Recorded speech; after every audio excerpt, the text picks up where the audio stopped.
Cette fois, Dieu ne détournera pas le regard.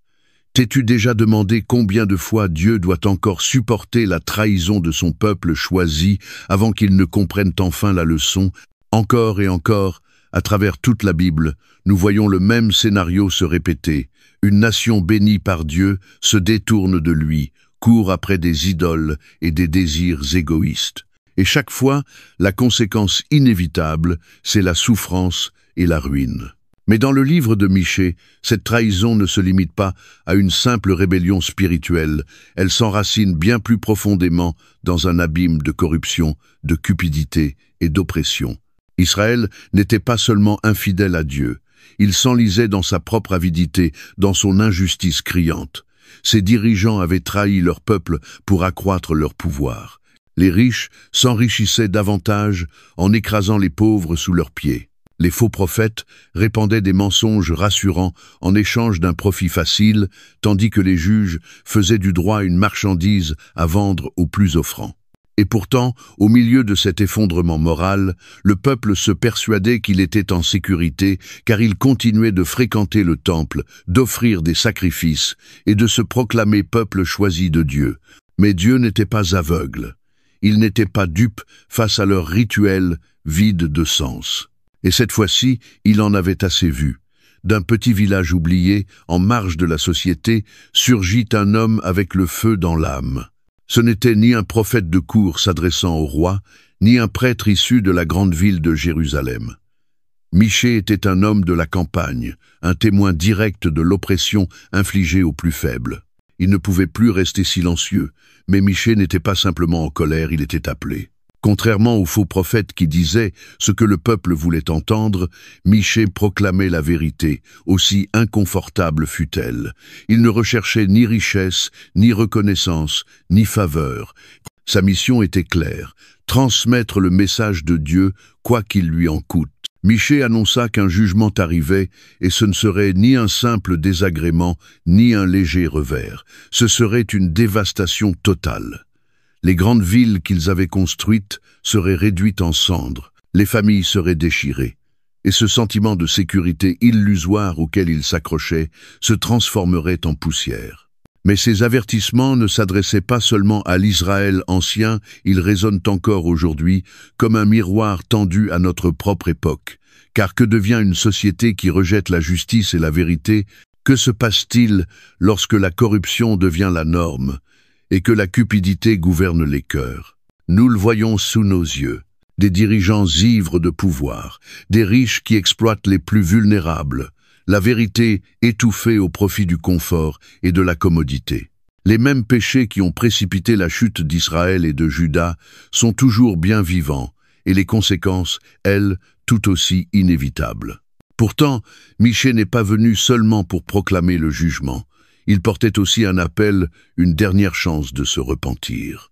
Si Israël acceptait de tourner le dos à la corruption et à l'avidité, s'il revenait à une vie empreinte de justice et d'humilité, alors la miséricorde de Dieu pouvait encore les sauver. Mais s'ils refusaient d'écouter, même le temple de Jérusalem ne pourrait les protéger. Et le plus tragique dans tout cela, c'est qu'ils n'ont pas écouté. Et toi, écouteras-tu? Car à travers la voix de Michée, c'est encore Dieu qui parle, appelant un monde en perdition à revenir à lui. Ne laissons pas l'histoire se répéter, laissons-la nous réveiller. Avant de commencer, nous vous invitons à cliquer sur « J'aime » et à vous abonner à la chaîne. Ce voyage, c'est celui de la parole de Dieu racontée avec le cœur et la foi. Chaque geste de soutien, aussi simple soit-il, nous encourage profondément et permet à la parole du Seigneur de toucher d'autres cœurs en quête de vérité et d'espérance. Maintenant, embarquons ensemble dans l'histoire spéciale du jour, là où les pages de la Bible prennent vie, avec profondeur et lumière.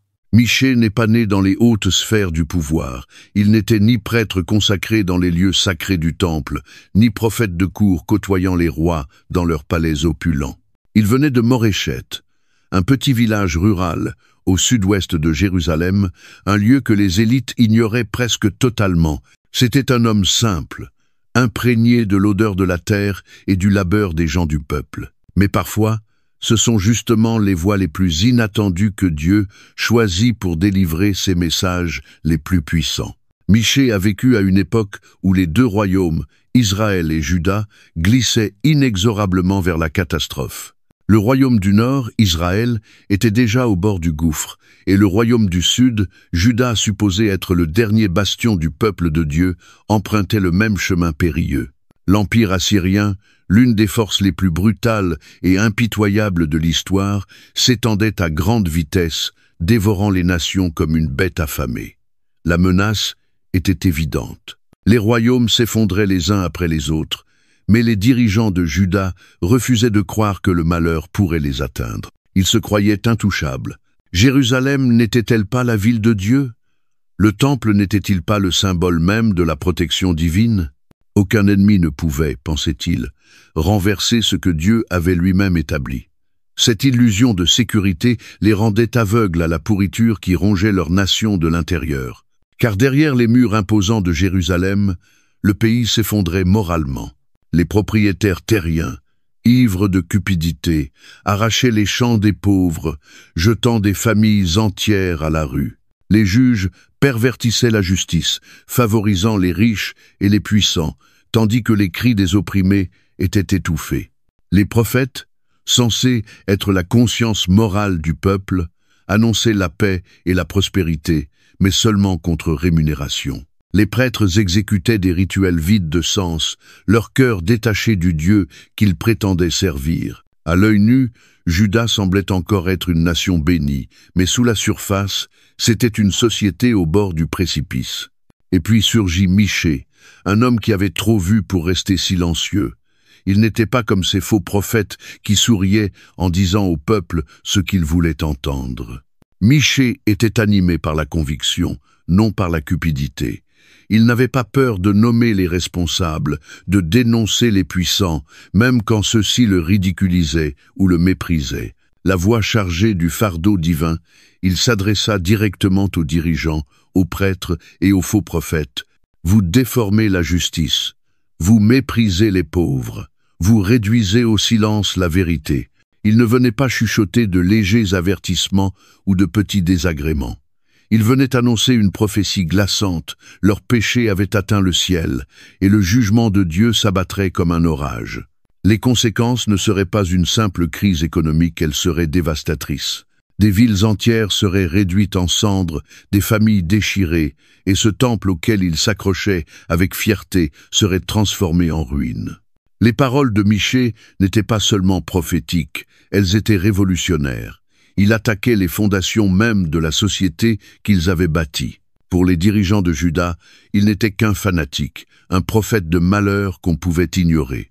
Les élites se moquaient de lui, les riches le méprisaient comme un paysan en colère qui ne comprenait rien au fonctionnement du monde, et les faux prophètes le qualifiaient de semeur de troubles, n'ayant pas sa place parmi eux. Car, après tout, qui veut écouter celui qui affirme que tout un mode de vie est sur le point d'être détruit? Mais Michée n'était pas seul dans ce combat. À la même époque, un autre prophète Ésaïe proclamait un message similaire depuis les palais royaux de Jérusalem. Ésaïe, qui avait accès aux rois et aux chefs, appelait à la repentance depuis le cœur du pouvoir. Tandis qu'Ésaïe s'adressait aux élites, Michée prêtait sa voix aux fermiers, aux ouvriers, aux gens simples, ceux qui étaient écrasés par la corruption de Juda. Deux prophètes, un seul message, deux publics différents. Ensemble, ils formaient une force irrésistible, proclamant que la justice de Dieu ne saurait être repoussée indéfiniment. Et malgré toute l'opposition, les paroles de Michée commencèrent à germer là où on s'y attendait le moins. Sa voix parvint jusqu'aux oreilles du roi Ézéchias, qui restera dans l'histoire comme l'un des rares rois justes de Juda.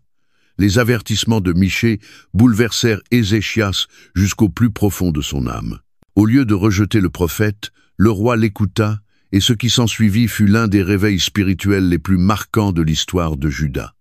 Les autels païens furent démantelés, l'idolâtrie fut abandonnée, et pendant un bref instant, Juda sembla bénéficier d'une seconde chance.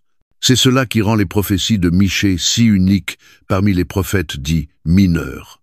La plupart du temps, les prophètes étaient ignorés, raillés ou persécutés. Mais Michée, lui, ne prêcha pas dans le vide. Son message provoqua une véritable repentance qui retarda la destruction de la nation. Sa voix éveilla une transformation. Mais une question demeure. Michée a-t-il vécu pour voir les fruits de son ministère? La Bible reste silencieuse sur son destin. A-t-il été témoin du réveil qu'il appelait de ses vœux, ou est-il mort avant que Judas ne revienne à Dieu? Contrairement à d'autres, nous ne savons pas comment se termine l'histoire de Michée. Est-il mort martyr, rejeté par ceux qu'il voulait sauver, ou a-t-il vécu assez longtemps pour entrevoir la lumière renaissante de la foi dans son peuple? Ce que nous savons en revanche, c'est ceci. Ces paroles ont traversé les siècles. Des siècles plus tard, à la naissance de Jésus, c'est la prophétie de Michée qui a désigné Bethléem comme le lieu de venue du Messie. Et toi, Bethléem Ephrata, petite entre les clans de Juda, de toi sortira pour moi celui qui dominera sur Israël, dont l'origine remonte aux temps anciens, aux jours d'éternité. Zéchevé 2. Son message ne parlait pas que de jugement. Il portait aussi une espérance, celle d'un avenir où la justice régnerait, où les orgueilleux seraient abaissés, et où Dieu restaurerait ce qui avait été perdu. L'histoire de Michée nous rappelle avec force qu'une seule voix peut faire la différence. Tu n'as pas besoin d'un palais, tu n'as pas besoin d'un titre. Il suffit d'avoir le courage de dire la vérité, même si personne ne veut l'entendre. Le courage et la conviction de Michée résonnent encore aujourd'hui, nous défiant de faire face à la corruption, à l'injustice et à la décadence morale de notre propre génération. Car si Michée a pu se lever face aux puissances de son temps, qu'est-ce qui nous empêche aujourd'hui d'en faire autant? Et si Dieu t'appelait, toi aussi, à devenir une voix qui bouscule, qui éclaire, qui réveille? Michée n'avait pas peur de regarder la vérité en face, aussi dure soit-elle. Sa nation s'effondrait sous le poids de sa propre corruption. Et ce mal n'était pas dissimulé, il s'étalait au grand jour, empoisonnant le pays comme une épidémie rampante.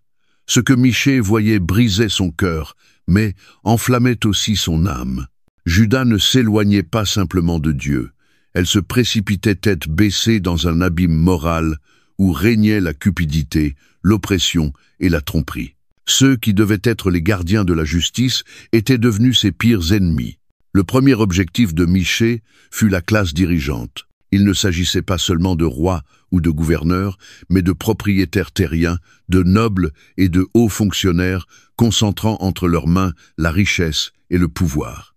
Mais au lieu d'user de ce pouvoir pour protéger les faibles, il l'exploitait pour les écraser. Il complotait dans le secret de la nuit, élaborant des plans pour s'emparer des terres et des maisons de ceux qui n'avaient aucun moyen de se défendre. Michée brosse une image saisissante, déchirante de leur avidité. Malheur à ceux qui méditent l'iniquité, qui forgent le mal sur leur couche. Au point du jour, ils l'exécutent, car ils ont le pouvoir en main. Ils convoitent des champs et s'en emparent, des maisons et les prennent. Ils oppriment l'homme et sa maison, l'homme et son héritage. Michée 2, 1-2.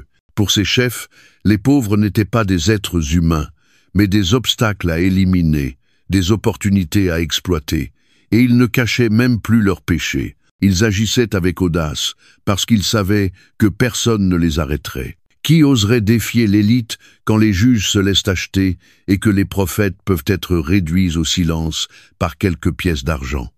Mais Michée ne se contenta pas de les défier, il leur annonça la justice divine. « Voici, je médite contre cette race un malheur, vous ne pourrez en garantir vos coups. » Michée 2, 3. Les terres qu'ils avaient volées leur seraient arrachées. Les maisons qu'ils avaient saisies leur échapperaient. La sécurité qu'ils avaient bâtie sur l'exploitation des faibles s'effondrerait, et il n'y aurait aucun moyen d'y échapper. Ce qu'ils avaient infligé aux autres, Dieu le ferait retomber sur eux. Mais la cupidité n'était pas le seul mal rongeant la nation, il y avait aussi une oppression brutale. Michée décrivait les dirigeants comme des prédateurs dévorant ceux qu'ils étaient censés protéger. Vous qui haïssez le bien et aimez le mal, qui arrachez leur peau de dessus eux et leur chair de dessus leurs os. Ils mangent la chair de mon peuple, ils lui arrachent la peau, ils lui brisent les os. Michée 3. 2-3. Ce n'étaient pas de simples images. Michée dévoilait la dure réalité de la vie pour les pauvres sous le joug des dirigeants de Juda. Des familles entières étaient détruites, des propriétaires expropriés, des travailleurs privés de salaires justes. Les riches festoyaient, tandis que les pauvres mouraient de faim aux portes de leur demeure. Et lorsque les opprimés criaient pour obtenir justice, ils étaient accueillis par un silence glacial. Mais Michée lança un avertissement glaçant aux chefs. Alors ils crieront vers l'Éternel, mais il ne leur répondra pas. Michée 3, 4. De la même manière qu'ils avaient ignoré les cris des pauvres, Dieu ignorerait leurs supplications lorsque le jugement viendrait. Leurs prières tomberaient dans le vide, comme eux avaient fermé leurs oreilles à la souffrance qui les entourait. Et peut être que la plus grande trahison venait des faux prophètes. Ces hommes prétendaient parler au nom de Dieu, mais n'étaient en réalité que des imposteurs spirituels. Au lieu d'appeler le peuple à la repentance, ils prêchaient ce qui leur rapportait popularité et richesse. Moyennant rémunération, ils annonçaient la paix même lorsque la destruction approchait. En échange de quelques pièces, ils bénissaient les corrompus et leur affirmaient que Dieu était avec eux. Si un homme court après le vent et débite des mensonges en disant « Je vais te prophétiser sur le vin et la boisson forte », ce sera un prophète pour ce peuple. Michée 2, 11. Le peuple ne voulait pas la vérité, il voulait du réconfort. Il ne voulait pas être repris, il voulait être diverti. Alors les faux prophètes leur offraient ce qu'ils désiraient, leur vendant une vision de paix et de prospérité pendant que la nation pourrissait de l'intérieur. Mais Dieu en avait assez de leurs mensonges. C'est pourquoi il y aura pour vous la nuit, et l'obscurité pour vous, sans divination. Le soleil se couchera sur les prophètes, et le jour s'obscurcira sur eux. Michée 3, 6. Ces prophètes, qui se vantaient d'avoir des visions, seraient aveuglés. Leur voix, qui promettait de faux espoirs, serait réduite au silence pour toujours. Dieu avait fermé le livre de leurs mensonges, et lorsqu'arriverait le jugement, ils n'auraient plus rien à dire. Le message de Michée n'était pas seulement une dénonciation du pouvoir, c'était un cri d'alerte. Corruption et injustice mènent à la chute. Lorsqu'une société tourne le dos à la justice, lorsque les puissants exploitent les faibles, lorsque la vérité est sacrifiée sur l'autel du profit, l'issue est toujours la même, l'effondrement. Et lorsque nous lisons aujourd'hui les paroles de Michée, elles résonnent avec une actualité troublante. Regarde autour de toi, des dirigeants corrompus abusent de leur pouvoir pour leur intérêt personnel. Des magistrats et des responsables détournent la justice au profit des plus riches. Des chefs religieux prêchent le confort et la prospérité, évitant les vérités que les âmes ont pourtant désespérément besoin d'entendre. Les riches deviennent toujours plus riches, tandis que les pauvres sont abandonnés à leur sort. La prophétie de Michée est un miroir tendu à notre monde moderne, mais c'est aussi un avertissement. Le même sort qui a frappé Israël et Juda attend toute nation qui choisit la cupidité plutôt que la justice, la corruption plutôt que la droiture. Michée s'est levé, seul, au cœur d'un monde brisé, dénonçant l'hypocrisie, appelant son peuple à la repentance avant qu'il ne soit trop tard. Son courage nous rappelle qu'une seule voix peut suffire à confronter le pouvoir. Et cette vérité, si difficile soit-elle à entendre, peut encore aujourd'hui changer le cours des choses. Car si Dieu a placé dans le cœur de Michée la force de proclamer la justice dans un monde aveugle, peut être qu'il nous appelle, toi et moi, à faire de même. Osais-tu répondre à cet appel? Les paroles de Michée avaient été prononcées.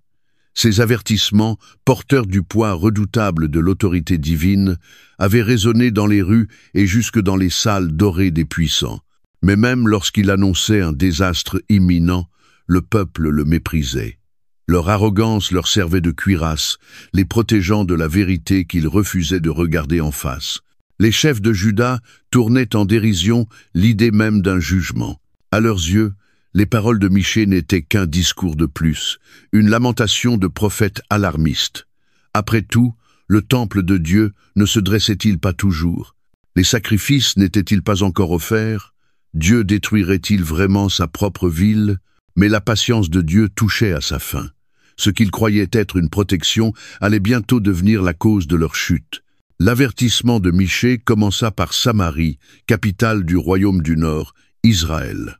Autrefois symbole de prospérité, elle était devenue un foyer d'idolâtrie et d'injustice.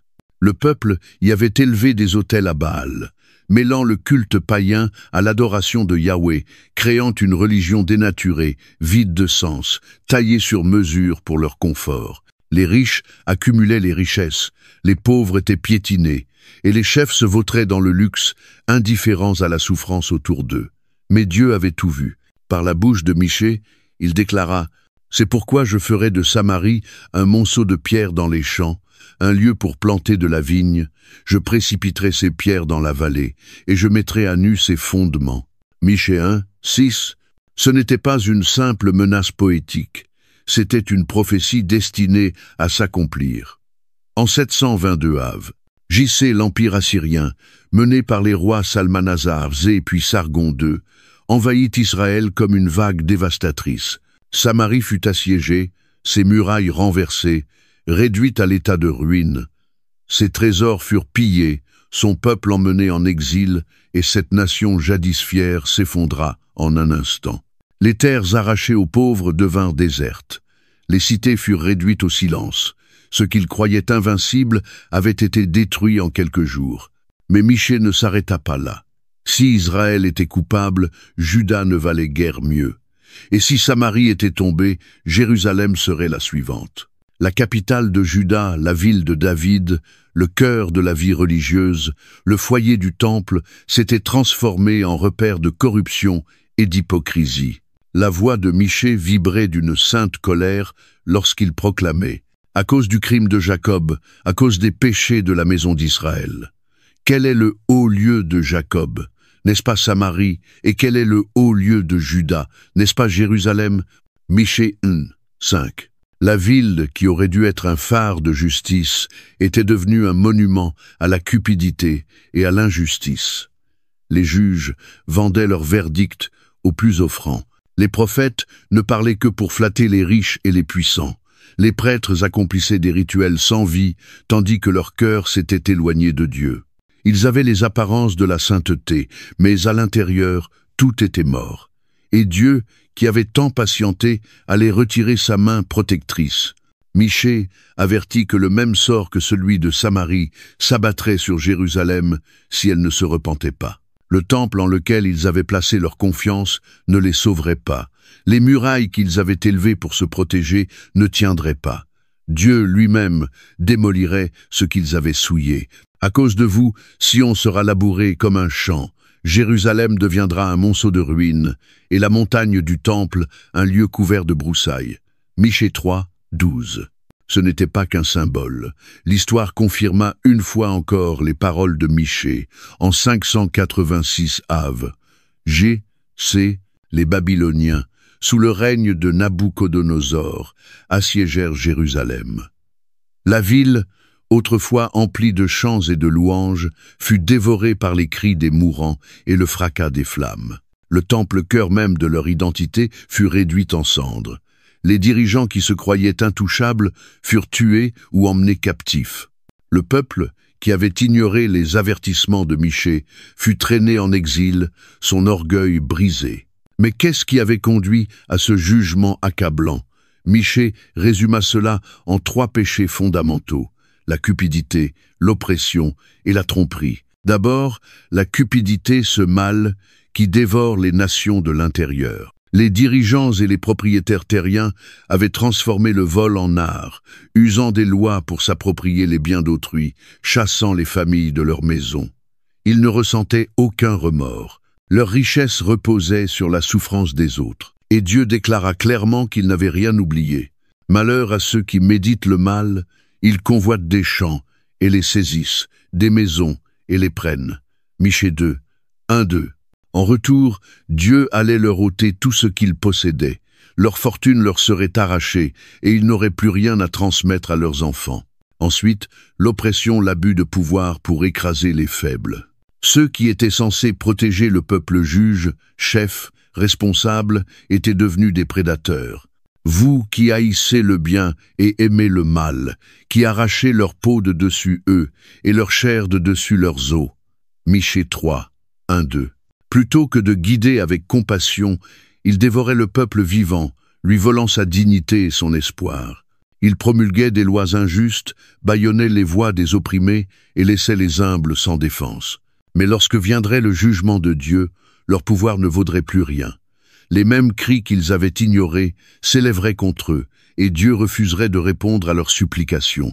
Enfin, la tromperie, celle des faux prophètes, vendant des mensonges pour de l'or. Ces hommes, appelés à proclamer la vérité de Dieu, s'étaient fait marchands de confort, prêchant des paroles flatteuses pour les riches, tout en ignorant la catastrophe imminente. Si un homme court après le vent et dit « Je te prophétiserai du vin et de la boisson forte », ce sera le prophète de ce peuple. Michée 2, 11. Ils annonçaient la paix quand il n'y avait pas de paix. Ils promettaient la prospérité alors que le jugement était à la porte. Mais Dieu les avertit. C'est pourquoi il y aura pour vous la nuit. Sans vision, le soleil se couchera sur les prophètes. Michée 3, 6. Ces bouches menteuses seraient réduites au silence. Ces faux voyants, aveuglés par leur propre tromperie, ne verraient plus rien lorsque la vérité éclaterait. Le message de Michée était limpide. Aucune nation bâtie sur la cupidité, l'oppression et le mensonge ne peut subsister. Israël était tombé. Juda suivrait. Ce qu'ils croyaient inébranlable s'était effondré sous leurs pieds.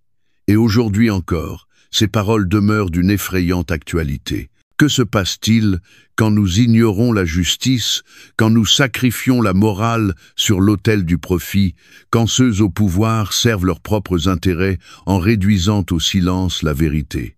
La réponse est la même qu'hier. La destruction est inévitable.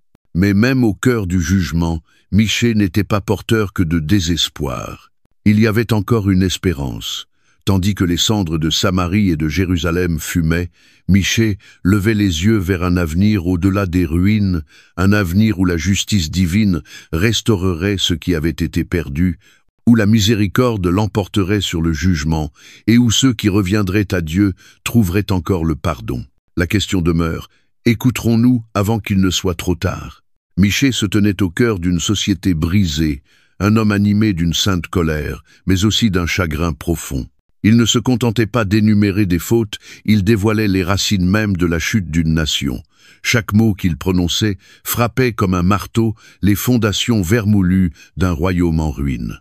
Sa mission, exposer une vérité que personne ne voulait entendre. Car la destruction de Juda ne venait pas des ennemis extérieurs comme l'Assyrie ou Babylone. Elle venait de l'intérieur. Le mal qui rongeait la société avait trois noms: la cupidité, l'oppression et la tromperie. Le premier fléau, la cupidité, ce péché qui dévore les nations de l'intérieur.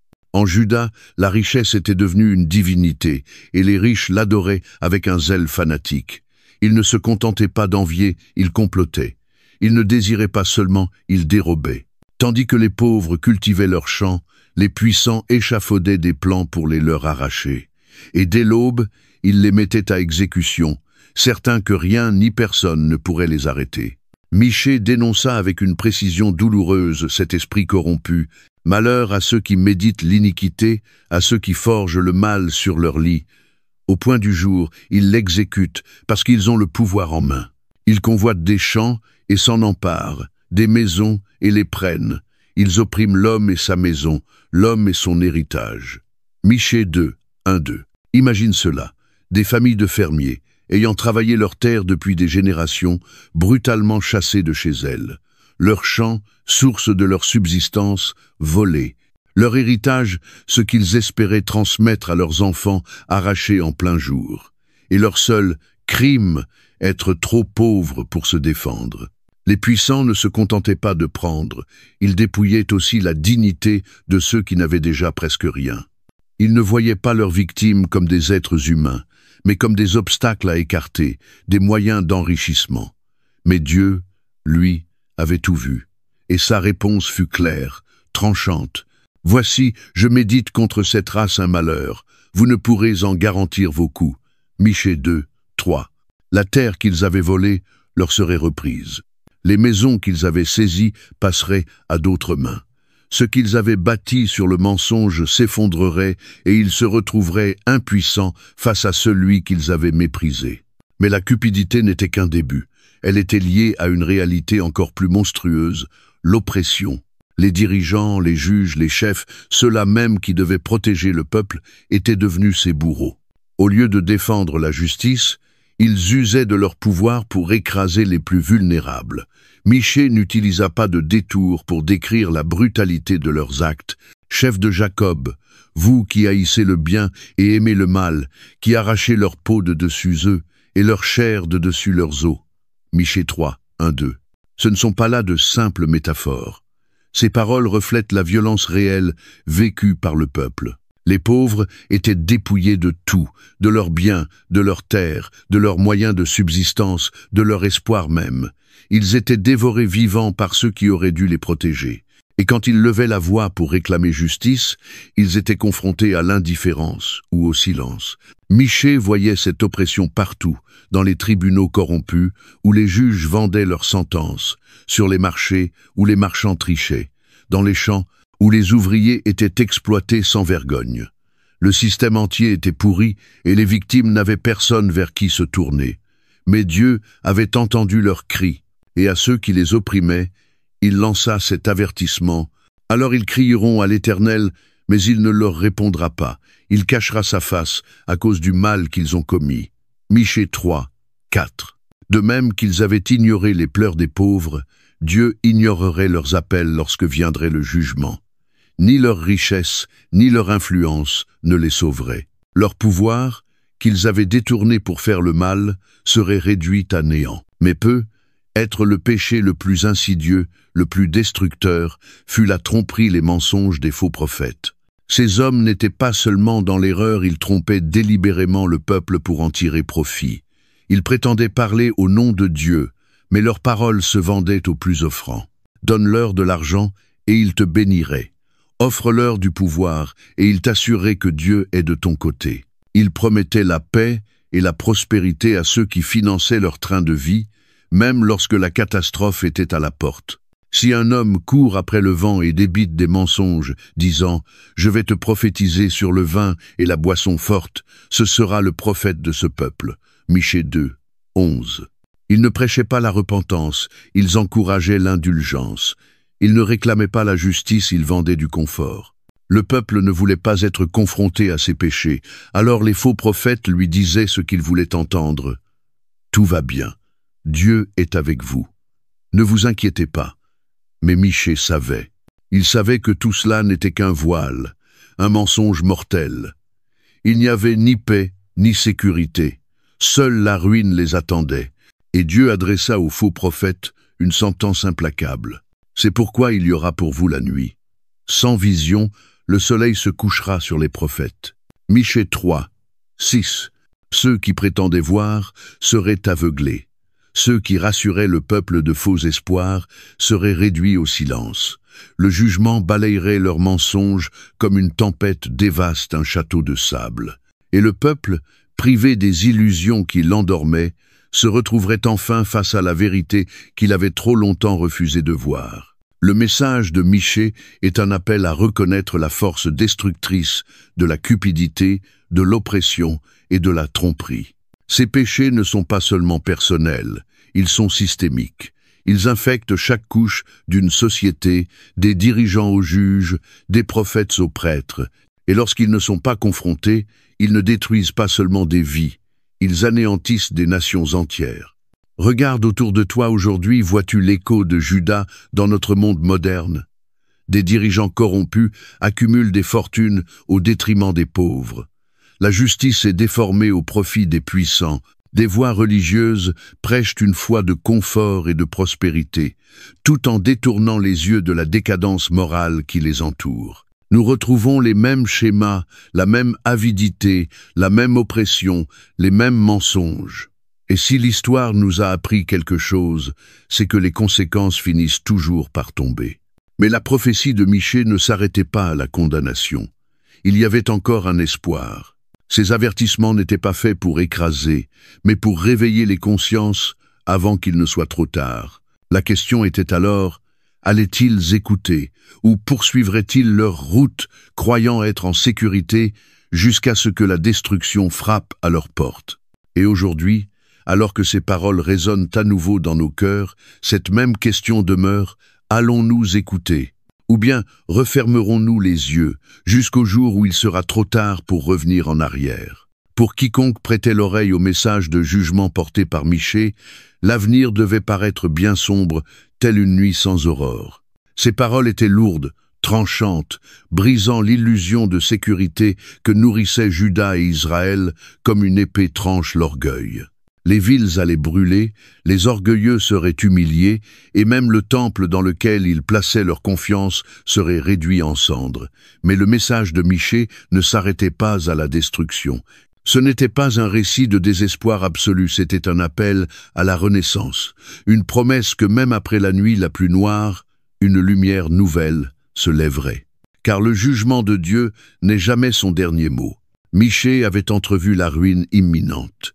Il avait vu les murs de Jérusalem s'effondrer, les champs laissés à l'abandon, le peuple emporté en exil sur une terre étrangère. Et pourtant, au-delà des décombres, il entrevoyait quelque chose de plus grand, un avenir où Dieu lui-même rebâtirait ce qui avait été perdu, où les fautes du peuple seraient pardonnées, et où la justice et la paix régneraient à nouveau.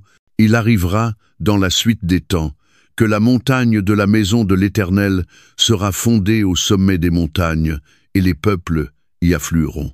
Michée 4, 1. Ce que Michée annonçait n'était pas une victoire politique temporaire. Il ne s'agissait pas de l'avènement d'un roi terrestre. Il parlait d'une restauration ultime, d'un temps où la présence de Dieu s'établirait pleinement sur la terre.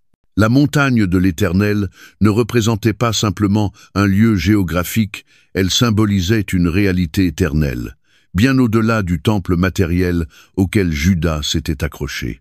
Dans cette vision, les nations elles-mêmes chercheraient la sagesse de Dieu. Elles n'écouteraient plus des dirigeants corrompus ou des prophètes menteurs, mais s'assembleraient pour entendre la parole divine, désireuses de vivre selon sa justice et sa vérité. Les divisions qui avaient mené aux guerres, la cupidité qui avait nourri l'oppression, tout cela serait laissé derrière. De leurs épées, ils forgeront des socs de charrues, et de leurs lances des faucilles. Chacun habitera sous sa vigne et sous son figuier, et personne ne troublera sa paix. Michée 4, 3-4. Ce n'était pas qu'une image de paix politique, c'était une paix spirituelle.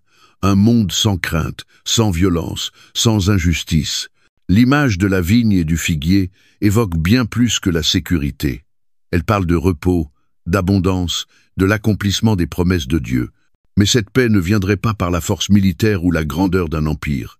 Elle viendrait par un roi totalement différent. Michée annonçait la venue d'un dirigeant, non pas issu des palais de Jérusalem, mais d'un village insignifiant.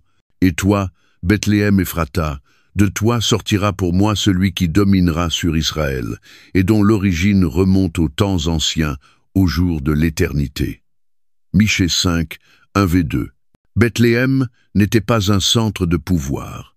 C'était une ville de bergers, un lieu humble, loin des fastes royaux. Et c'est précisément cela que Dieu choisit. Il n'envoya pas un roi guerrier à l'image des puissants de ce monde. Il envoya un roi pasteur, un chef empreint de compassion, de droiture et d'humilité. Il se lèvera, et il les paîtra avec la force de l'Éternel, et ils habiteront en sécurité, car sa grandeur s'étendra jusqu'aux extrémités de la terre. Il sera lui-même la paix. Michée 5, 4-5. Ce roi ne se contenterait pas d'apporter la paix, il serait la paix. Là où son règne s'établirait, l'oppression cesserait. La justice ne serait plus vendue aux plus offrants. Son autorité ne se limiterait ni à Israël, ni à Juda, elle embrasserait le monde entier. Des siècles plus tard, la prophétie de Michée s'accomplit d'une manière inattendue. Dans une étable silencieuse à Bethléem, Jésus-Christ vint au monde. Il ne naquit ni dans la richesse, ni dans les honneurs. Son premier berceau fut une mangeoire, et ses premiers visiteurs furent des bergers. Et pourtant, cet enfant était l'accomplissement du plan divin, un plan préparé depuis les origines du monde. Jésus ne fut pas le roi guerrier tant espéré. Il ne renversa pas Rome, il n'installa pas un royaume terrestre. Il vint comme le bon berger, celui qui donne sa vie pour ses brebis. Il guérit les malades, nourrit les affamés, releva les brisés, Sa grandeur ne résidait pas dans la puissance des armes, mais dans sa capacité à réconcilier Dieu et l'humanité. Mais la vision de Michée ne s'arrête pas à la première venue de Jésus. Elle pointe vers un avenir encore à venir, un jour où le Christ reviendra pour établir son royaume dans sa plénitude. La première fois, il est venu dans l'humilité. La prochaine fois, il reviendra dans la gloire. La première fois, il s'est offert en sacrifice. La prochaine fois, il viendra en juge. Et alors, le monde sera renouvelé. Comme au jour où tu sortis du pays d'Égypte, je te ferai voir des merveilles. Michée sept, 15. De même que Dieu avait autrefois libéré son peuple de l'esclavage, il le libérera encore cette fois, de manière éternelle. La vision d'un monde restauré n'était pas un vœu pieux. C'était une promesse scellée par la fidélité de Dieu. Et au cœur de cette promesse se trouvait quelque chose de bouleversant, la miséricorde. Malgré le jugement, malgré les fautes d'Israël et de Juda, le désir ultime de Dieu était de pardonner, de restaurer.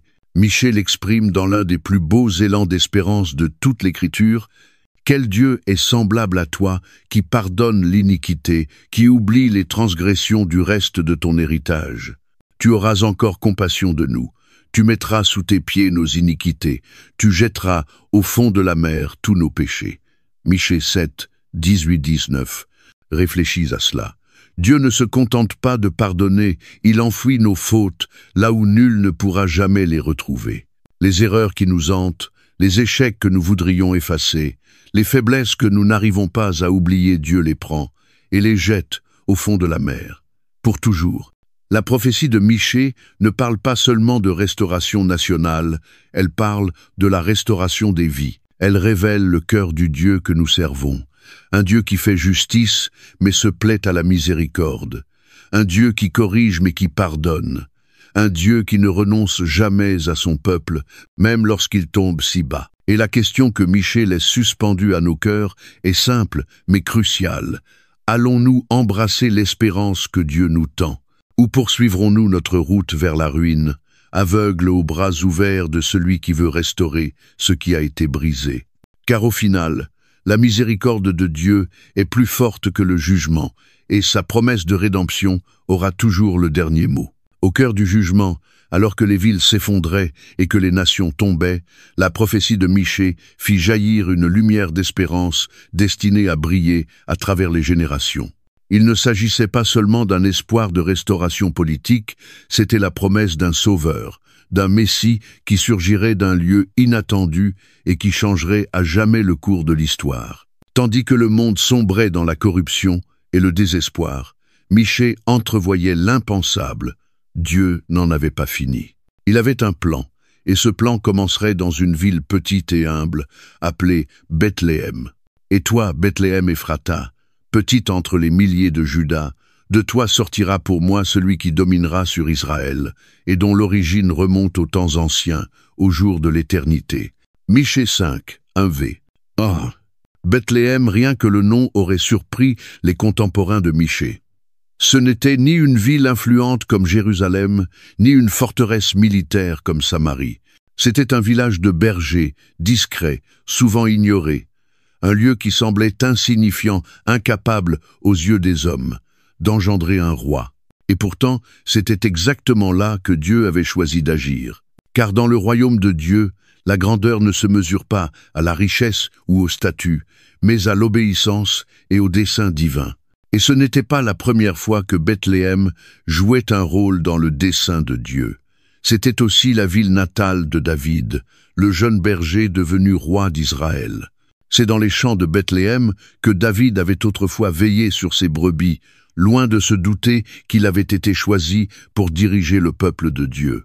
Des siècles plus tard, la prophétie de Michée annonçait qu'un autre roi, bien plus grand encore, sortirait de ces mêmes origines modestes. Il ne serait pas seulement un descendant de David, il serait l'accomplissement de la promesse éternelle faite à David. Quand tes jours seront accomplis, j'élèverai ta descendance après toi, j'affermirai pour toujours le trône de son royaume. 2 Samuel 7, 12-13. Mais ce roi n'allait pas venir de la manière attendue. Il ne franchirait pas les portes de Jérusalem à dos de cheval de guerre, ne mènerait pas d'armées à la victoire. Il naîtrait dans l'humilité, non dans un palais, mais dans une étable. Il ne serait pas enveloppé de pourpre royale, mais de langes ordinaires. Et sa naissance ne serait pas annoncée au roi, mais à des bergers veillant la nuit. Le monde attendait un conquérant, Dieu envoyait un sauveur. Des siècles plus tard, lors d'une nuit silencieuse à Bethléem, cette prophétie prit vie. Le Messie naquit non dans la gloire humaine, mais dans l'humilité divine. Jésus-Christ, Fils de Dieu, entra dans le monde d'une manière qui défiait toute attente. Il ne vint pas pour renverser des empires terrestres, mais pour triompher du péché. Sa mission n'était pas de reconquérir un territoire, mais de regagner les cœurs. Et pourtant, son impact allait surpasser celui de tous les rois terrestres. La prophétie de Michée ne révélait pas seulement le lieu de la naissance du Messie, elle annonçait aussi qui il serait. Il se lèvera, et il paîtra son troupeau avec la force de l'Éternel, et ils habiteront en sécurité. Il sera lui-même la paix. Michée 5, 4-5. Ce Messie serait un roi berger, et non un tyran ou un dictateur. Il ne régnerait pas par la peur ou par l'épée, mais avec soin, tendresse et justice. Comme un berger veille sur ses brebis, ce roi veillerait sur son peuple. Et contrairement au roi corrompu qui opprimait les plus faibles, ce roi donnerait sa vie pour eux. Je suis le bon berger. Le bon berger donne sa vie pour ses brebis. Jean 10, 11. Par lui, le peuple trouverait une véritable sécurité, non celle des murs ou des armées, mais celle qui naît du fait d'être aimé et protégé par le Créateur lui-même. Michée déclarait que ce roi n'apporterait pas seulement la paix, il serait la paix. Partout où son règne s'étendrait, la paix suivrait non une paix éphémère, née d'accords ou de traités, mais une paix éternelle, issue de la réconciliation entre Dieu et l'humanité, car c'est lui qui est notre paix. Il a renversé le mur de séparation, l'inimitié. Éphésiens 2, 14. Mais Michée annonçait quelque chose de plus profond encore. Ce roi avait des origines remontant aux temps anciens. Il ne s'agissait pas simplement d'un roi humain, c'était le Fils éternel de Dieu, entrant dans l'histoire pour accomplir un dessein préparé depuis avant la création du monde.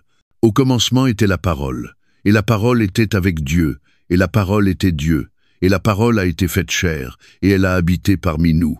Jean 1, 1, 14. Jésus n'était pas seulement un héritier de David, il était l'accomplissement de toutes les promesses de Dieu. Celui qui apporterait la justice là où régnait l'oppression, la miséricorde là où s'abattait le jugement, la paix là où régnait le chaos.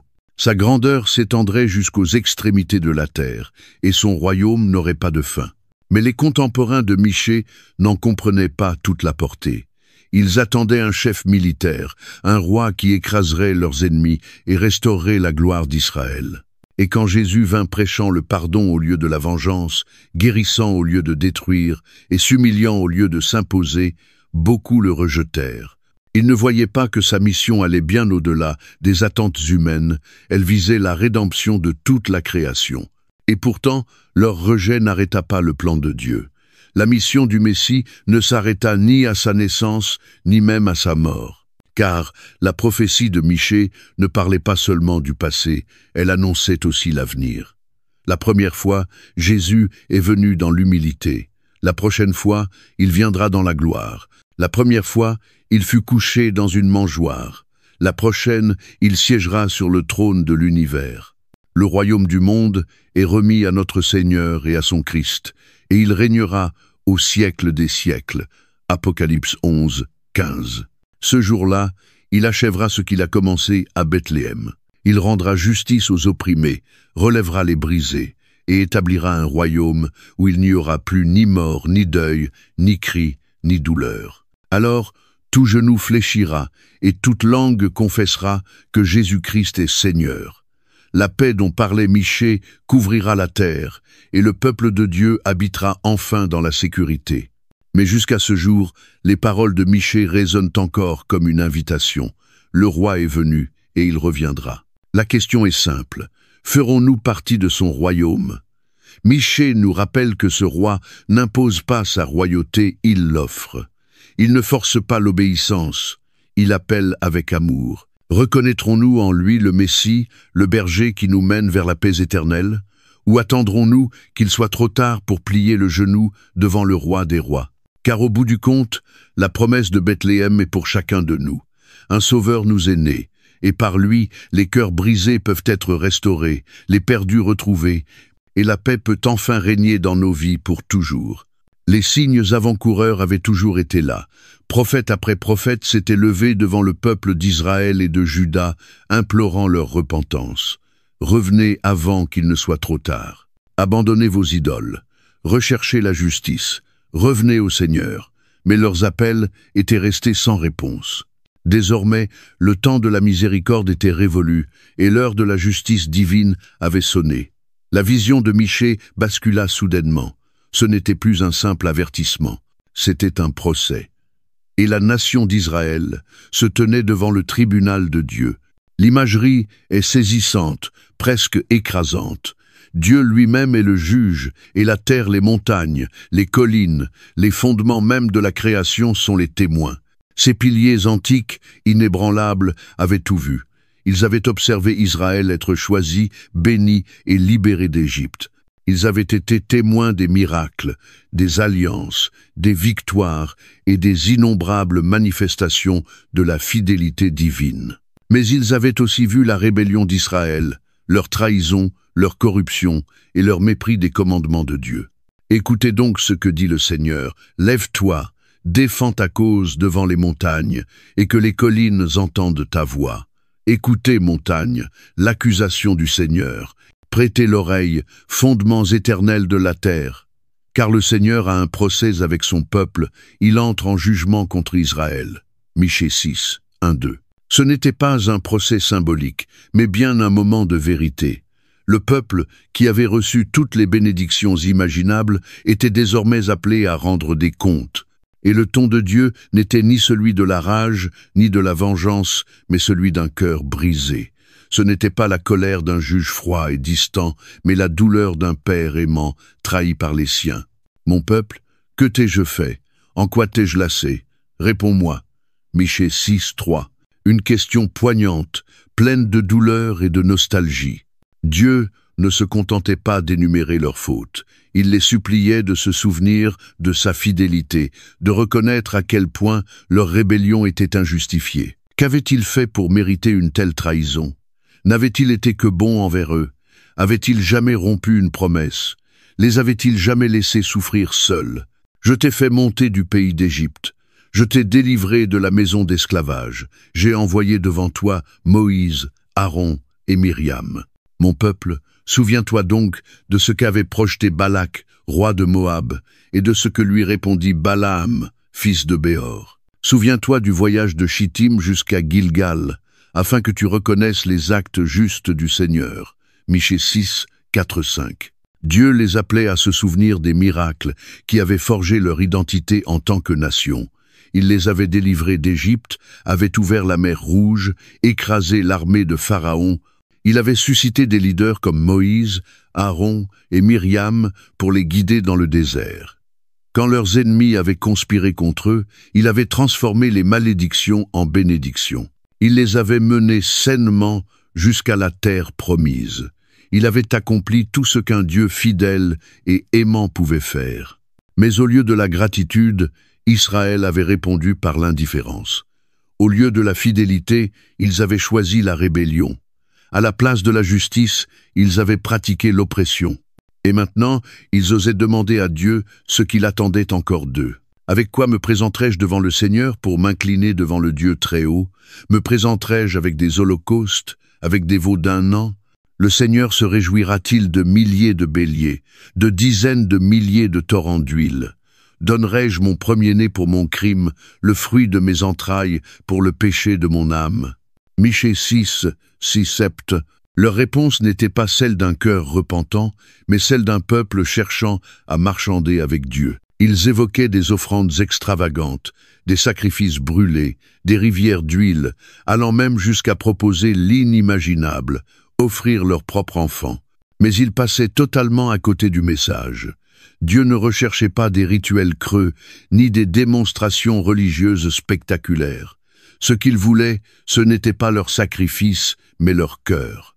La réponse de Michée résonna comme un coup de tonnerre, déchirant leur incompréhension et révélant l'essence même de ce que Dieu désire. On t'a fait connaître, ô homme, ce qui est bien, et ce que le Seigneur demande de toi, c'est que tu pratiques la justice, que tu aimes la miséricorde, et que tu marches humblement avec ton Dieu. Michée 6, 8. Ces paroles étaient, et restent encore aujourd'hui, parmi les plus puissantes de toute l'Écriture. Elles balaient le tumulte des pratiques religieuses pour révéler le cœur de la véritable foi. Dieu ne demandait pas plus de sacrifices. Il ne réclamait ni cérémonie, ni rite. Il réclamait des vies qui reflètent son caractère, pratiquer la justice, défendre ce qui est juste, se tenir aux côtés des opprimés, veiller à ce que les pauvres, les vulnérables et les faibles soient traités avec équité et dignité. La justice n'est pas qu'un concept légal, elle est le reflet de la sainteté de Dieu.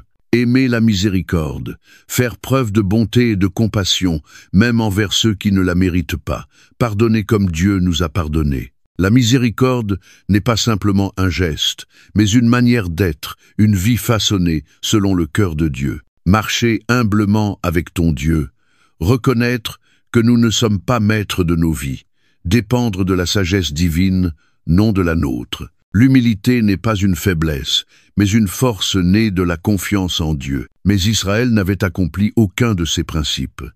Il avait perverti la justice, manifesté la cruauté au lieu de la miséricorde, et marché avec orgueil au lieu d'humilité. Et désormais, les conséquences de ces choix allaient s'abattre. Michée annonça le jugement à venir. « C'est pourquoi je te frapperai par la souffrance, je te dévasterai à cause de tes péchés. Tu mangeras sans te rassasier, la faim te ronge dans tes entrailles. Tu mettras de côté, mais tu ne sauveras rien. Et ce que tu sauveras, je le livrerai à l'épée. » Michée 6, 13, 14. Leur avidité les avait poussés à amasser des richesses, mais ils n'en jouiraient jamais.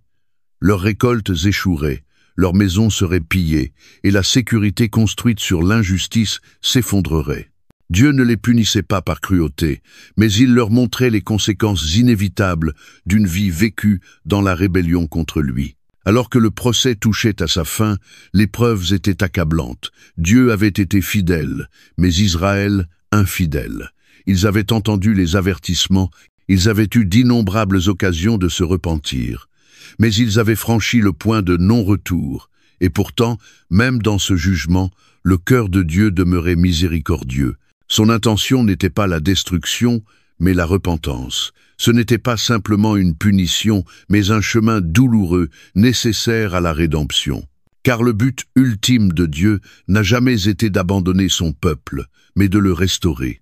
Et lorsque nous lisons ce passage aujourd'hui, nous comprenons que le même Dieu qui appelait Israël à la justice, à la miséricorde et à l'humilité, nous appelle nous aussi à vivre selon ces mêmes standards. Nous aussi, nous sommes appelés à comparaître. L'évidence de notre foi ne se trouve pas dans nos rites ou nos sacrifices, mais dans la manière dont nous vivons. Luttons-nous pour la justice des opprimés? Sommes-nous miséricordieux envers ceux qui nous ont blessés? Marchons-nous humblement devant Dieu, reconnaissant sa souveraineté sur nos vies? Le procès d'Israël est un avertissement pour chaque génération. La justice de Dieu est réelle, tout comme sa miséricorde. Et la véritable question demeure, choisirons-nous de nous repentir tant qu'il en est encore temps? Prenons un moment pour sonder nos cœurs, car c'est dans la réponse à cet appel que se joue notre propre chemin vers la vie. Aux yeux de Michée, la nation se désintégrait sous ses pas.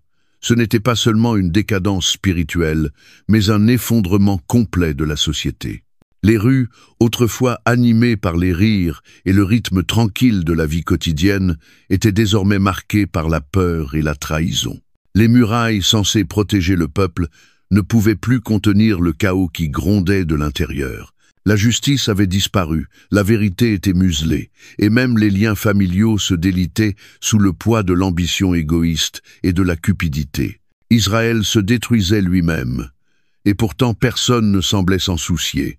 Le cœur de Michée était accablé, tandis qu'il décrivait l'état effroyable de sa société. L'homme de bien a disparu du pays, il n'y a plus de juste parmi les hommes. Tous sont aux aguets pour verser le sang, chacun tend un piège à son frère. Michée sept, 2. Les temps où l'honnêteté et la compassion définissaient le peuple de Dieu étaient révolus. Désormais, la trahison était devenue un mode de vie. Michée dressait le portrait glaçant d'une nation où la confiance avait disparu. Les voisins se retournaient les uns contre les autres, les amis se trompaient, et même les membres d'une même famille étaient plongés dans le conflit. Ne vous fiez pas à un ami, ne vous confiez pas à un intime.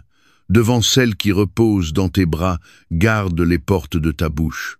Car le fils traite son père de fou, la fille s'élève contre sa mère, la belle-fille contre sa belle-mère. Les ennemis de l'homme, c'est sa maison. Michée 7, 5, 6. Ce n'était pas simplement un problème social, mais le symptôme d'une mort spirituelle. Lorsqu'une nation tourne le dos à Dieu, la morale devient relative, et la vérité se plie aux intérêts personnels. Le peuple d'Israël était si obsédé par la richesse, le pouvoir et le statut qu'il était prêt à sacrifier même ses relations les plus sacrées. Ce qui avait été autrefois inviolable, la famille, l'amitié, la communauté, était devenu un champ de bataille. Et pourtant, le plus terrible n'était pas seulement la désintégration de la société, mais l'indifférence générale face à cette ruine.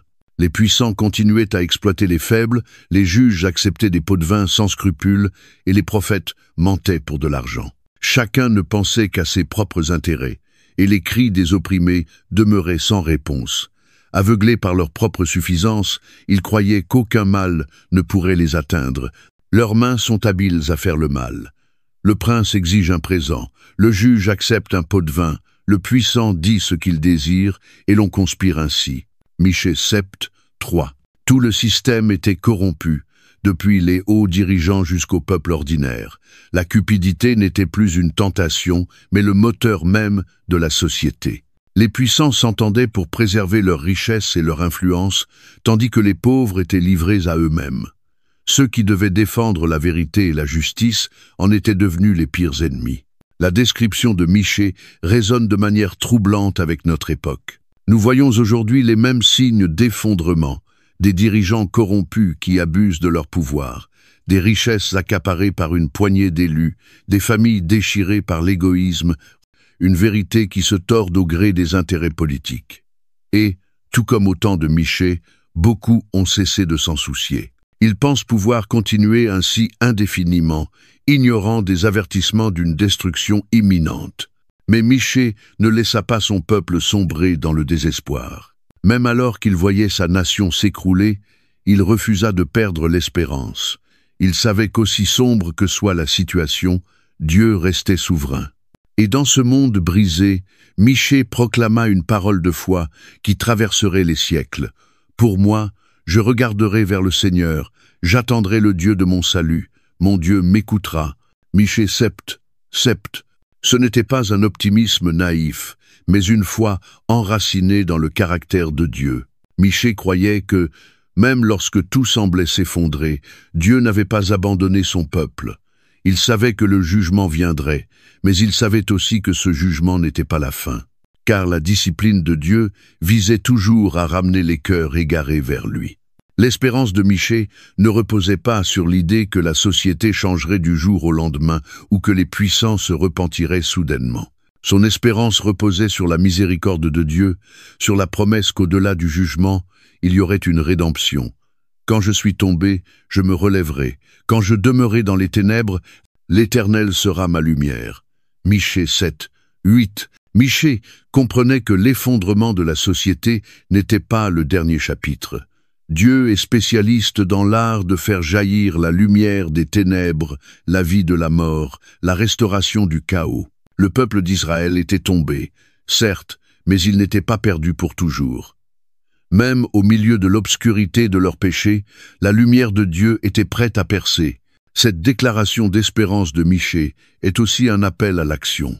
Elle nous rappelle que, peu importe la profondeur de notre chute, peu importe le degré de rupture de notre société, les bras de Dieu restent ouverts. Il ne se complaît pas dans la destruction, mais il se réjouit dans la restauration. Mais cette restauration exige de nous un pas fondamental, la repentance. Il faut reconnaître nos fautes, quitter le chemin de la ruine et revenir à celui qui ne cesse jamais de nous aimer. Quel Dieu est semblable à toi, qui pardonne la faute, qui oublie les transgressions du reste de ton héritage. Tu ne gardes pas ta colère à toujours, car tu prends plaisir à la miséricorde. Michée 7, 18. Même dans le jugement, le cœur de Dieu est rempli de miséricorde. Son but n'est pas de détruire, mais de guérir. Et la guérison ne peut advenir que lorsque nous avons le courage de faire face à la vérité de notre péché et de répondre à son appel. Le message de Michée ne s'adressait pas seulement à Israël, mais à toutes les générations. Nous aussi, nous vivons à une époque où la cupidité, la corruption et la trahison déchirent les fondements mêmes de notre société. La véritable question est, continuerons-nous sur cette voie ou écouterons-nous l'appel de Dieu tant qu'il en est encore temps? La foi de Michée n'était pas passive. Il n'attendait pas qu'un autre agisse à sa place. Il prit une décision personnelle, faire confiance à Dieu même lorsque tout semblait perdu autour de lui. Il veillait dans l'espérance, car il savait que Dieu demeure fidèle, même lorsque son peuple ne l'est pas. Et aujourd'hui, cette espérance est encore disponible pour nous. Peu importe l'état de notre monde, Dieu reste au contrôle. La vraie question n'est pas de savoir si Dieu veut nous restaurer, mais si nous sommes prêts à revenir à lui. L'appel de Michée est limpide. N'attends pas que la société change. N'attends pas que les puissants se repentent. Reviens à Dieu maintenant, avant que l'effondrement ne devienne irréversible. Car même au cœur du jugement, la miséricorde de Dieu est toujours plus grande. Et pour ceux qui répondent à son appel, il y a toujours un chemin de retour, il y a toujours de l'espérance. La ville était en ruine. Les murailles autrefois majestueuses de Jérusalem étaient brisées.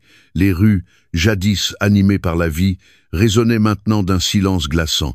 Le peuple d'Israël était tombé, ses maisons détruites, ses espérances fracassées. L'exil les avait dispersés comme des feuilles au vent, et le désespoir planait lourdement. Pourtant, même lorsque Michée se tenait parmi les cendres, son message ne s'achevait pas sur la défaite. Là où d'autres ne voyaient que destruction, lui discernaient les fondations d'un renouveau. Là où certains ne percevaient que le jugement, lui entrevoyait la miséricorde. Là où l'on croyait voir la fin, Michée annonçait la promesse d'une restauration. Car, lorsque le peuple de Dieu chute, Dieu ne le laisse pas gésir dans la poussière. Il le relève, le reconstruit et le restaure avec une miséricorde qui ne connaît aucune limite. La prophétie de restauration portée par Michée n'était pas un vœu pieux, mais une promesse enracinée dans la nature même de Dieu. Aussi certain que le jugement était venu, la restauration suivrait, car le cœur de Dieu s'oriente toujours vers la rédemption. Ne te réjouis pas à mon sujet, mon ennemi, car si je suis tombé, je me relèverai. Si je demeure dans les ténèbres, l'Éternel sera ma lumière. Michée 7, 8. Michée ne niait pas la douleur du jugement. Il ne prétendait pas qu'Israël ne méritait pas sa chute. Mais il savait aussi que la discipline de Dieu n'était pas la fin de l'histoire. Elle faisait partie du chemin vers quelque chose de plus grand. Tout comme la nuit précède l'aurore, le jugement céderait la place à la miséricorde et le désespoir à l'espérance. Le même Dieu qui avait permis à son peuple de tomber serait celui qui le relèverait. Je supporterai l'indignation du Seigneur, car j'ai péché contre lui jusqu'à ce qu'il prenne en main ma cause et qu'il me fasse droit. Il me conduira à la lumière, et je contemplerai sa justice. Michée 7, 9. Michée mettait ici en lumière une vérité profonde. La restauration commence par la repentance. Israël avait péché, et les conséquences étaient inévitables. Mais le prophète ne s'attardait pas sur leurs fautes.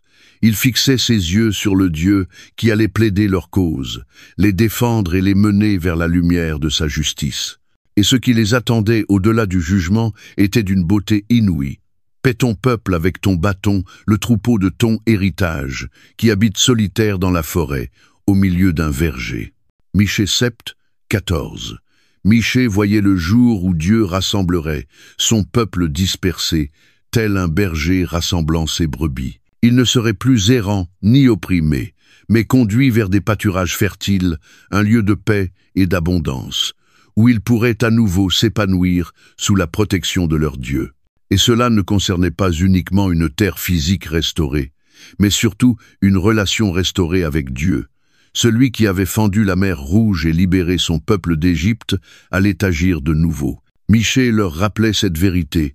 Comme au jour où tu sortis du pays d'Égypte, je lui ferai voir des merveilles. Michée Sept, 15. Les miracles du passé n'étaient pas une relique d'autrefois. Ils étaient la preuve vivante que la puissance et la fidélité de Dieu demeurent intactes. Même dans leurs ténèbres les plus épaisses, Dieu ne les avait pas oubliés. Son alliance était éternelle, son amour inébranlable. Là où les promesses humaines s'effondrent, celles de Dieu tiennent bon. Mais ce que Michée annonçait de plus bouleversant n'était pas uniquement la restauration extérieure, mais une restauration spirituelle totale. Le cœur du plan divin était le pardon des péchés, l'effacement du poids de la culpabilité qui les accablait depuis si longtemps. Quel Dieu est semblable à toi, qui pardonne la faute et oublie la transgression du reste de ton héritage? Tu ne gardes pas ta colère à jamais, car tu prends plaisir à la miséricorde.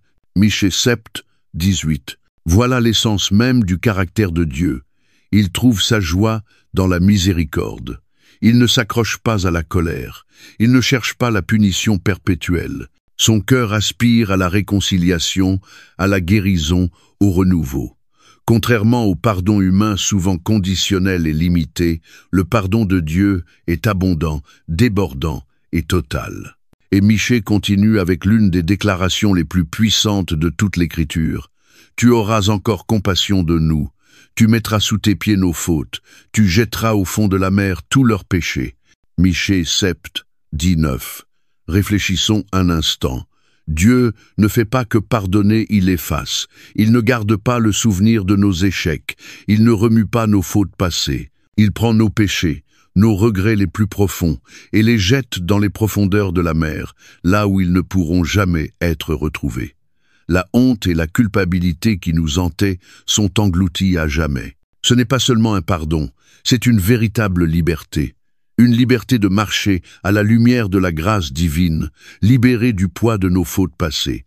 Une assurance que, peu importe la profondeur de notre chute, la miséricorde de Dieu nous soulèvera toujours plus haut. La prophétie de Michée ne s'achève pas dans les décombres d'une nation, mais avec une vision de victoire. Les nations qui s'étaient moquées d'Israël verraient la puissance de Dieu. Les ennemis qui s'étaient réjouis de leur chute assisteraient à leur relèvement. Les promesses faites à Abraham, Isaac et Jacob seraient tenues pour l'éternité. L'alliance de Dieu est indestructible, et sa fidélité ne faillit jamais. Tu témoigneras de la fidélité à Jacob et de la bonté à Abraham, comme tu l'as juré à nos pères au jour d'autrefois. Michée 7, 20. Le message de Michée ne s'adressait pas qu'à l'Israël ancien. Il s'adresse à tous ceux qui sont tombés, à tous ceux qui se sentent brisés, à tous ceux qui se demandent s'ils ne sont pas allés trop loin pour que la miséricorde de Dieu les atteigne. Car le même Dieu qui a restauré Israël est celui qui veut nous restaurer aujourd'hui. Peu importe jusqu'où nous avons erré, ses bras sont toujours ouverts. Peu importe ce que nous avons perdu, il peut le restaurer. Peu importe l'obscurité, sa lumière brillera de nouveau. Les paroles de Michée nous invitent à croire en un Dieu qui n'en a pas fini avec nous. Nous sommes peu, être tombés, mais nous pouvons nous relever. Nous pouvons être plongés dans les ténèbres, mais Dieu peut devenir notre lumière. Nous pouvons nous sentir irréparablement brisés, mais Dieu se spécialise dans la restauration. Il ne reconstruit pas seulement des villes, il reconstruit des cœurs. Et alors que nous méditons sur cette promesse de miséricorde éternelle, une question demeure. Croyons-nous que la miséricorde de Dieu est plus grande que nos échecs? Car la réponse de Michée est claire. Elle l'est. La miséricorde de Dieu surpasse le jugement. Son pardon est plus profond que nos fautes, et sa promesse de restauration s'adresse à tous ceux qui sont prêts à revenir à lui. Les ruines de nos vies ne sont pas la fin, elles sont le commencement d'une œuvre nouvelle. Car si je suis tombé, je me relèverai. Si je demeure dans les ténèbres, l'Éternel sera ma lumière. Michée 7, 8. Telle est la promesse d'un Dieu qui ne renonce jamais, d'un Dieu qui rebâtit ce qui était brisé, d'un Dieu qui transforme le jugement en joie. C'est la promesse faite à Israël. C'est la promesse faite à nous. C'est la promesse faite à toi. Le message de Michée n'était pas qu'une prophétie adressée à l'ancien Israël. C'est un appel qui traverse le temps, qui résonne encore aujourd'hui dans notre monde moderne. Alors que nous faisons face à nos propres incertitudes, aux mêmes luttes contre la cupidité, la corruption et la décadence morale, la voix de Michée s'élève, insistante, nous pressant d'écouter avant qu'il ne soit trop tard. Ces avertissements n'avaient pas pour but de faire peur, mais de provoquer un changement. Ces prophéties ne parlaient pas seulement de destruction, mais aussi d'espérance, de restauration et de l'extraordinaire puissance de la miséricorde de Dieu. Mais cette espérance s'accompagne d'un défi. Que ferons-nous du message de Michée? Le peuple d'Israël avait entendu les avertissements, mais les avait ignorés, convaincu que ses rituels religieux et son statut social suffiraient à le protéger. Pourtant, comme Michée l'a révélé, ce ne sont pas les sacrifices sur l'autel qui comptent, mais la condition du cœur. Dieu ne cherche pas une religion vide, mais une transformation réelle. Et à travers Michée, il a tracé la voie d'une vie qui lui est agréable. On t'a fait connaître, ô homme, ce qui est bien. Et ce que l'Éternel demande de toi, c'est que tu pratiques la justice, que tu aimes la miséricorde, et que tu marches humblement avec ton Dieu. Michée 6, 8. Ces mots, simples mais profonds, résument les attentes divines. Ils ne sont ni grandioses ni complexes, mais exigent un véritable changement dans notre manière de vivre. L'appel de Michée n'est pas une simple invitation, c'est un défi. Rejeter les mensonges confortables du monde pour embrasser la vie que Dieu désire. La justice n'est pas seulement un concept juridique, elle est le socle du royaume de Dieu. Elle signifie se lever contre l'oppression, défendre les droits des plus vulnérables, même si cela nous coûte.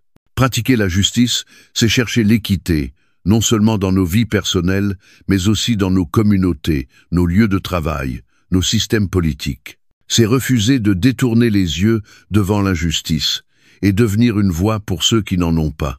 À l'époque de Michée, les puissants exploitaient les pauvres, les juges se laissaient corrompre et les chefs utilisaient leur pouvoir à leur propre profit. Cela vous semble-t-il familier? Les mêmes injustices persistent aujourd'hui et l'appel à pratiquer la justice est plus pressant que jamais. Serons-nous de ceux qui défendent ce qui est juste ou de ceux qui gardent le silence pendant que l'injustice prospère? Mais la justice, sans la miséricorde, peut devenir dure et inflexible, tandis que la miséricorde, sans la justice, peut devenir vide. Dieu nous appelle non seulement à faire miséricorde, mais à l'aimer, à la vivre, à en être reconnu. La miséricorde ne consiste pas seulement à pardonner ceux qui nous ont blessés, mais aussi à faire preuve de bonté envers ceux qui ne la méritent pas, à refléter la miséricorde que Dieu nous a déjà accordée. Le monde de Michée manquait cruellement de miséricorde. Les pauvres étaient écrasés, les opprimés oubliés, et la compassion sacrifiée sur l'autel de la cupidité.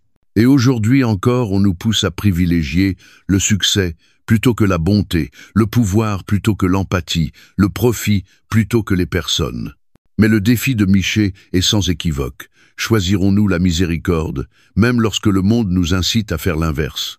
C'est peu, être là le défi le plus personnel et le plus exigeant. Marcher humblement avec notre Dieu. Cela signifie reconnaître que nous ne sommes pas aux commandes, c'est Dieu qui l'est. Cela exige que nous renoncions à notre orgueil, à nos ambitions personnelles, à notre confiance en nous-mêmes, pour nous reposer entièrement sur la sagesse divine. L'humilité ne consiste pas à penser moins à soi, mais à penser davantage à Dieu. C'est comprendre que nos réussites, nos biens, nos titres sont éphémères, mais que notre relation avec Dieu est éternelle. À l'époque de Michée, le peuple avait oublié cette vérité. Il comptait sur sa richesse, ses rites, ses positions, croyant que tout cela suffirait. Mais Dieu ne se laissait pas émouvoir par de simples apparences de piété, il réclamait leur cœur. Et il les réclame encore aujourd'hui. Dans une culture qui glorifie l'indépendance, l'ambition et la mise en avant de soi, Dieu nous appelle à une autre voie, celle de l'humilité, celle de la dépendance envers lui et de l'obéissance à sa volonté. Le message de Michée ne se limite pas à une critique du passé, c'est un avertissement pour chaque génération. Lorsqu'une société ignore la justice, rejette la miséricorde et marche dans l'orgueil, la destruction est inévitable. Les mêmes péchés qui ont conduit Israël à sa chute sont bien vivants aujourd'hui, et leurs conséquences restent inchangées. Mais Michée ne nous laisse pas sur une note de désespoir, il nous laisse face à un choix. Car si je suis tombé, je me relèverai. Si je demeure dans les ténèbres, l'Éternel sera ma lumière. Michée 7, 8. Voici l'espérance qui parcourt toute la prophétie de Michée. Peu importe la profondeur de notre chute, la miséricorde de Dieu sera toujours plus grande. Son jugement est réel, mais son pardon l'est tout autant. Sa discipline peut être douloureuse, mais elle est destinée à nous ramener à lui. La question n'est pas de savoir si Dieu veut nous restaurer, mais si nous voulons revenir à lui. Car au final, les paroles de Michée ne sont pas seulement une invitation à la repentance, mais un appel à agir. Nous sommes appelés à affronter l'injustice dans notre monde, à vivre une vie marquée par la miséricorde et à marcher humblement avec notre Dieu. Il ne s'agit pas simplement d'éviter le jugement, mais de vivre une vie qui reflète le cœur de Dieu. Le monde de Michée n'était pas au-delà du salut et le nôtre ne l'est pas non plus.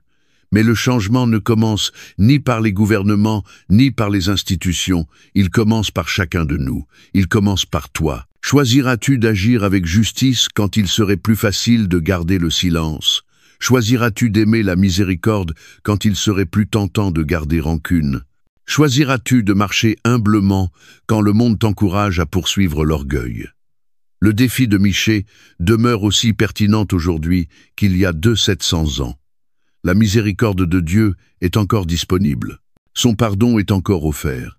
Sa promesse de restauration est encore à portée de main. Mais nous devons être prêts à répondre. L'Éternel est lent à la colère et riche en bienveillance. Il pardonne l'iniquité et la transgression. Nombre 14, 18. Michée nous laisse avec une dernière question. Quel chemin choisirons-nous? Continuerons-nous à suivre la route de la cupidité, de l'orgueil et de l'indifférence?